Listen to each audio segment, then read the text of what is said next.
Guest number 4 tonight, we're going to talk to basketball guru, Coach Kevin Pawlow. But first, I got to talk about Snap Mobile. Since 2014, Snap Mobile has supported athletic and activity programs nationwide with reliable fundraising and administrative solutions. Snap Mobile has helped schools and coaches raise nearly $1 billion for their teams. Former Belleville East coach and athletic director Jim Loyette is your local Snap Mobile rep. So if you're a coach, an AD, or a parent looking for a 100% hassle-free way to raise funds for a team, group, or organization, give Jim a call at 618-910-1781. I've personally worked with Snap Mobile, and I am sold on the process, the professionalism, but most of all, the results. All right, welcome to the show, Kevin Pawlow. Good to see you, man. Thank you, Coach. I appreciate the opportunity.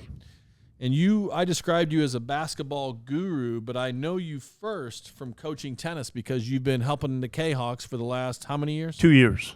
Last 2 years, you were helping out Collinsville boys only, right? Boys only, yes, sir. How'd you get roped into helping out with boys tennis? Well, I was kind of the jack of all trades at Collinsville, kind of helped out, and they needed help having an assistant for Coach Kane, so I said I would get involved with it. Played a lot of tennis when I was younger. Oh, you did? Yes, sir. And where did you grow up? I grew up in Fairview Heights, went to Altoff High School, and then went on to SIU Edwardsville, played basketball at SIUE.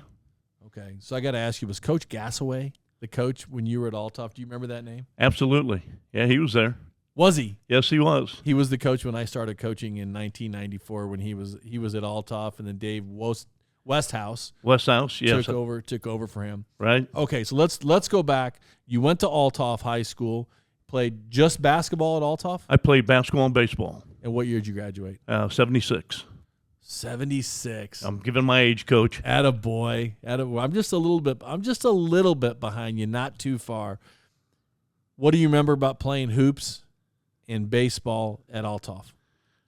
Basketball was a little bit of a challenge. It was more of a football school. I had an opportunity. All my in-laws and everybody, my uncles, everyone went to Assumption High School back in the day. And I was the only Pawlow that ended up going to Altoff. Do you remember the DeMars family? Absolutely. I knew him real well. From Assumption? Yep. Kim DeMars was one of my coaches when I was a little kid, and then I went to all Kent's camps. So Yep. I knew the DeMars family. I knew them at SIU Edwardsville, too. Right. When Kent was there. Wow. That's crazy. Okay, so you wind up going to Altoff. Why'd you choose Altoff? I thought I'd have the best opportunity to be able to play. I was 5'10", senior, about 140 pounds, and then I grew 4 inches going into college when I got the opportunity to play at SIUE. Wow. So, who recruited you? Jim Dudley. I thought you said Larry Graham. No, Jim Dudley. Jim Dudley was the coach at SIU back then. And you play all 4 years? I played 4 years, yes, sir. I blew my knee out my second year, so after kind of playing time was hit or miss after the next couple of years, but enjoyed it. Great time. Did you go to any of the SIUE games this year? I want you to talk right into that mic. Oh, I'm sorry. I'm getting off to the side. Did you go to any of those games this last year? I went to one, saw Rayshawn play. He's being a Collinsville guy. I had to go watch them play, but it was an exciting game. So you were a guy. What year was the basketball team founded? Oh, shoot. Coach Dudley was their first. No, I'm sorry. That's not accurate. I don't remember, Coach. I'm trying to think who was before him. The guy that played in the NBA, he was the head coach before Dudley. Harry Gallatin. Yeah, Harry Gallatin. Yes, sir. But I don't remember what year that was. It wasn't much before 76. Right. I don't think so. Okay. Because Ed Hightower, I think, played before I did. I'm trying to think who else. Rich Essington. Yeah, Rich played. Rich is a good friend of mine. McDole. Yep. Steve Moore. And I think McFarland played. McFarland from the Troy Triad era. How would you describe SIUE basketball in 1976? Were you guys playing in the bubble gym? No, we practiced once in a while, but it's interesting. I was telling some of the Edwardsville kids today, we practiced we played our home games, 7 home games at Edwardsville High School, the Lincoln Junior High now. Wow. The rest of our games were road games. Kayla Kohlberg, associate producer, just showed me that the program was started in 67 and 68. That sounds right. So thank you. Thanks, Kayla. All right, cool. So you were playing games at Lincoln Middle School, which was EHS at the time. That's where home games. Practicing in the bubble gym, man. Do you remember that bubble gym? Oh, absolutely. What about Leon Wright? When was he there? Was he Leon was 80s? I think no, he was before me. Really? Matter of fact, I just ran into Leon At our sectional. Yep. At the tennis sectional. Yep. I just ran him there. How many fans were coming out to watch SIU in basketball? Not many. Probably had 25 to 50, maybe, unless we were playing somebody that's locally that was good. How would you describe SIU Edwardsville in '76? Because I know how I would describe it in '76. For me, it was a wonderful experience. I love the campus. Loved playing basketball there, even though it wasn't your unique situation. We played 2 or 3 Division I schools every year, which was exciting. We played Illinois when I was there. We played Kansas State. You played Illinois? Yep, we played South Florida. We'd always, Coach Dudley he had a lot of contacts at Division I level, and so we always ended up having a. What was the score when you played? Kayla could probably look this up. They did. I think we ended up losing by 20, but we were in the game. Illinois looked past us, if I remember correctly. They started out slow. We played Illinois State when they were 17th in the country. Because with those facilities, it's really like now. I fully expect them to be able to compete. You know, they qualified for the tournament this year. I'm not putting them down in any way. But when you're practicing in the bubble and you are playing at the local high school, it's tough to recruit athletes that are going to be able to compete against athletes in the Big Ten. That's all I'm saying. No, absolutely, Coach. And Coach Dudley did a heck of a job with his recruiting. I mean, I was telling the coaches today, we were probably my 4 years there, we were probably 500 almost every year with a tough schedule and only playing 7 home games. The vibe in Cougar country at that time, it felt to me, because I went there for a while in the 80s, and I've been on that campus since my dad came home from Vietnam, and he went to school at SIUE on the GI Bill. Like when I'm a little kid. Sure. It always felt like a commuter campus at that time. It doesn't feel like that now because you've got so many dorms on campus, but it felt like like a commuter school exclusively almost back then, with the exception of Tower Lake. Well, absolutely. I mean, there was very minimal kids staying at Tower Lake. I, being a basketball player, stayed at Tower Lake, but it was definitely a commuter school. Absolutely. What was life like at Tower Lake in the 70s? An adventure? It was an adventure. And then you had a few baseball players. Some of those old timers Bob Hughes and a couple of the other guys used to drive down in their Volkswagen, pull up to the windows and knock on the window in the middle of the night. So it was fun. Coach Ingalls, Bob Ingalls, was a tennis player who was around there. I remember him. I've heard some legendary stories about him.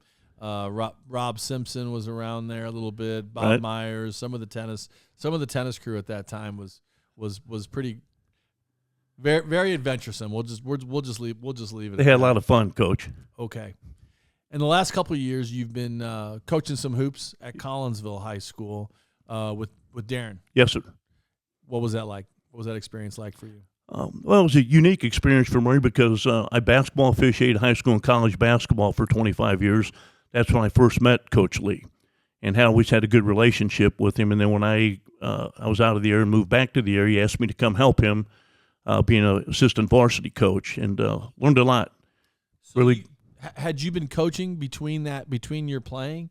I know that you'd been officiating, but had you been doing any coaching? Well, when I left SIU Edwardsville, I was going to be Coach Dudley's assistant, and then he got let go. And so I went to SWIC, which was BAC, and I became Jay Harrington as one of his first assistants. And about that time, I was going to be going into coaching and teaching, but at that point, I was engaged to be married, and back then coaches didn't make a lot of money, so I had to decide to go to the business route. So once I got into the business route to stay close to the game, I got involved with officiating for 25 years. Where were you living at the time? I lived in Edwardsville and then Columbia, Illinois, but most time Edwardsville. And what were you officiating? I did up to Division II men's, and then high school 3 and 4A. What did officiating teach you about basketball? Discipline, probably. It made me respect coaches and players much deeper.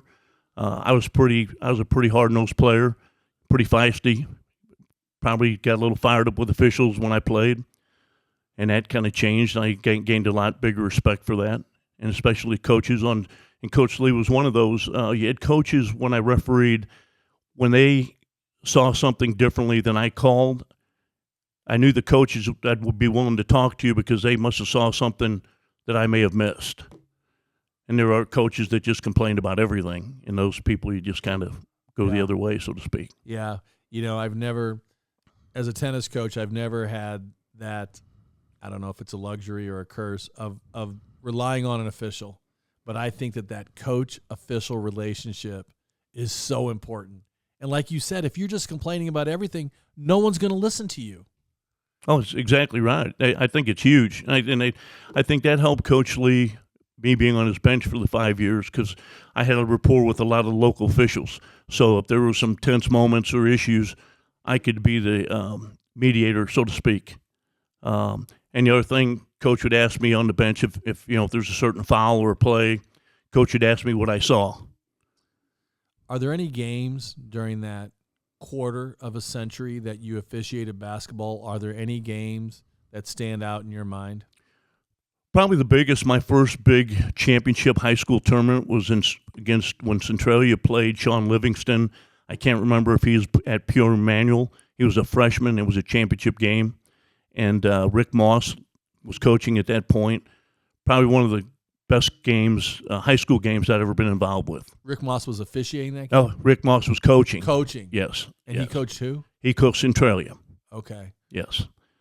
That's Tara Fox's dad. Yes. Right? Yes. Mr. Fox's father-in-law. Right. Very good. And he was a coach that you gained a lot of respect for. Absolutely. I've heard you talk about him before. And who were some of the other coaches that at the end of those 25 years you thought, that's a guy? Because there were certain coaches that Dr. Hightower once told me, this. I remember him telling me about one coach in particular. That coach can really coach. So I think as an official, you get a pretty good feel of which coaches really are elite. Oh, absolutely. Coach Waldo was. I respect him as a player. When Coach Waldo and I played together at SIUE, and then while he was coaching at Edwardsville, there was. How would you describe his style? Very. Oh shoot! I don't want to. I'm looking for the right word. I'm going to say intense. Intense, yes, and very decisive. If that's not the good word, but it's every play had a mission, whether he held the ball or pushed the ball. Man, what would it be like to be an official and he goes into the four corners in the first possession of the game? Well, at first you kind of like it, especially in the Southwestern Conference game. They're up and down. You get a little bit of breather, but it's hard for an official because you can fall asleep. And I don't mean fall asleep, but you can lose your concentration. Yeah, I would imagine. Which is tough, especially if they get back at it. And I'm not gonna ask you to tell me stories about certain individuals that drove you crazy or that threw out. But do you have any good stories? Maybe the perpetrators could remain nameless. One of the best stories, probably, and I will remain nameless, was a team from out of Chicago. We was in the Centralia Holiday Tournament, and we had a big discussion because this coach wanted to have a chair on his bench, and in in Illinois High School Association rules, you cannot. So my Why part, do you want a chair? Because he thought he was like the coach up in Minnesota. Can't remember the coach up there, but he had the University of Minnesota coach had a sliding chair in his coaching box, so he thought he'd be like that, I guess. Well, I've never pitched a coach in my entire life, and Gary Gustafson was my partner, who's a real well-known official in the area, does a lot with the state. He ended up giving him a technical before the game started, and I tried to walk him back to the box, and he didn't use any nice language, and he berated me, and I had to pitch him. Before the game started? Before the game started. And then they wouldn't leave the floor. And it was the worst basketball thing of my life, basketball game to be around. They were playing Belleville West. And the interesting thing is when we finally, 45 minutes after all this, we went to start the game. First play of the game, and Joe Muniz was the coach of Belleville West. His kid goes flying in for a layup, and he gets hammered, and I have nothing. What do you mean you have nothing? I had no call. I was just shocked from getting yelled at from this coach for 30 minutes, called me everything that he called me. Shouldn't you have called a foul? I should have. And I went by Joe Muniz and I said, Coach, I'm sorry. Yell at me all you want. I blew it. What'd he say? He goes, I understand. Wow. Who won the game? West did. Kind of rooting for him there after that story. That's kind of bad. Oh, it's terrible. And this interesting story, he became an official after that. He did? Yes, the coach in question. That's crazy. All right.